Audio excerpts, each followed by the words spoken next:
The van rattled down the long stretch of country highway under the bright afternoon sun, the kind of day where everything seemed too calm, too peaceful for something terrible to be happening inside that rusty white vehicle.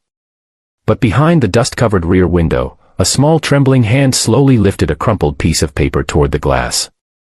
The words written in shaky letters were simple, heartbreaking, and desperate: kidnapped, help.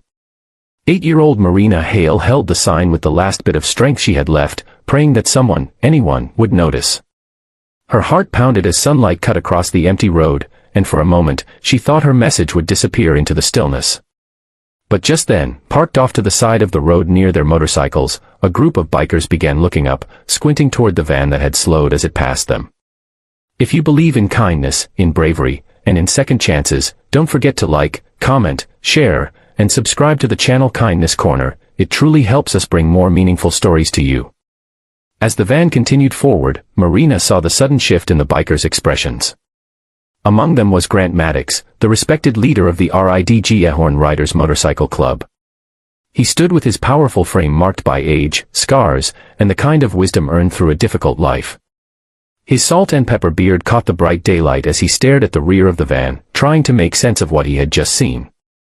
His fellow riders, Silas Draven, a massive man with a shaved head, Rowan Vale, calm and sharp-eyed, and Briar Leone, younger but fiercely loyal, slowly turned their heads in the same direction. They had seen it. They had all seen it. The fragile, terrified face of a little girl pressed to the window, holding a silent scream written on paper. Grant's heart tightened. He had seen fear before, had lived in a world where danger often hid behind forced smiles and quiet streets. But the fear in that child's eyes was something different, something that didn't give a man time to think, only time to act. The bikers exchanged only glances, but that was enough. Their helmets came on. Their boots hit the pavement. Their engines roared to life as if awakened by fury itself. Meanwhile, inside the van, Marina fought to stay brave. Her small hands ached from gripping the sign so tightly. Her kidnapper, Trevor Colling, a troubled man spiraling deeper into his own darkness, had taken her hours earlier when she was walking home from school.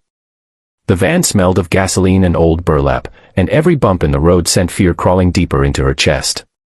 Trevor muttered angrily to himself as he drove, oblivious to the bikers behind him, convinced he could disappear into the back roads before anyone even noticed the girl missing. But Marina hadn't given up. She remembered her mother always told her that courage didn't always look like loud bravery, it sometimes looked like small acts done with shaking hands.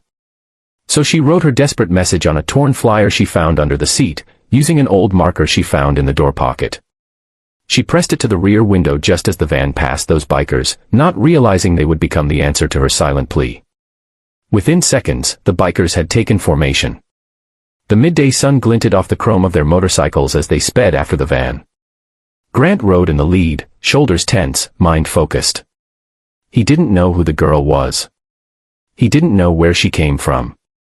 But the fear he saw in her eyes sliced through every memory he had buried inside himself, the memories of times no one came for those who needed rescuing. Not again. Not today. The van jerked left then right as Trevor noticed motorcycles growing fast in his mirrors. Panic spread across his face. He pressed the accelerator, but the bikers were faster. Grant signaled his men silently, their movements practiced and precise. Rowan veered left to block traffic. Silas sped ahead on the right side to force the van closer to the shoulder. Briar stayed behind, ensuring no vehicle interfered. The highway stretched out endlessly, but the bikers were closing the distance with every second. Inside the van, Marina pressed her hands harder against the glass, new tears forming as she felt the vehicle speed up.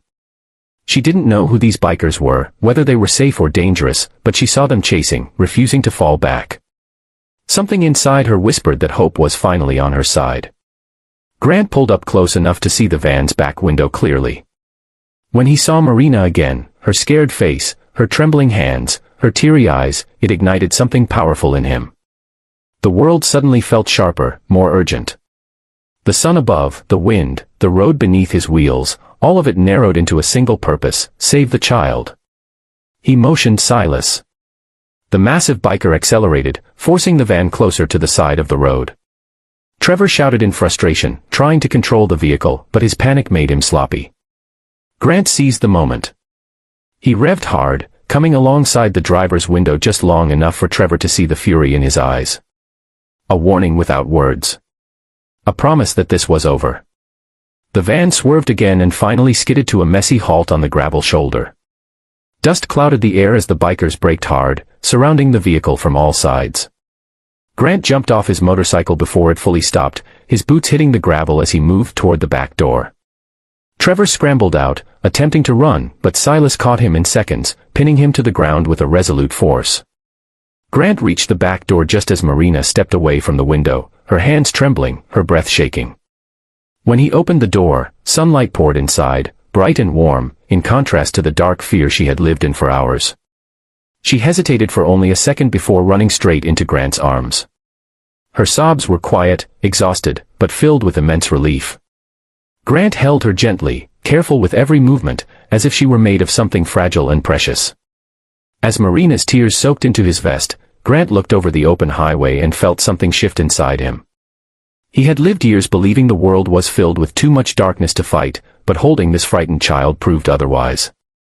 Sometimes, one moment of courage, one cry for help, was enough to change everything. Hours later, when Marina was safely returned to her mother and Trevor was taken away by the authorities, the bikers stood together outside their clubhouse under the steady daylight. Grant watched the quiet road where they had chased the van earlier. He knew they were rough men, far from perfect, but today showed him that even the roughest souls carried light inside them, light that could save lives if they chose to use it. As the story of their rescue spread through town, people realized something powerful: kindness didn't always come from where you expected. Sometimes it roared across the asphalt on two wheels, wearing black leather and carrying a heart that refused to back down.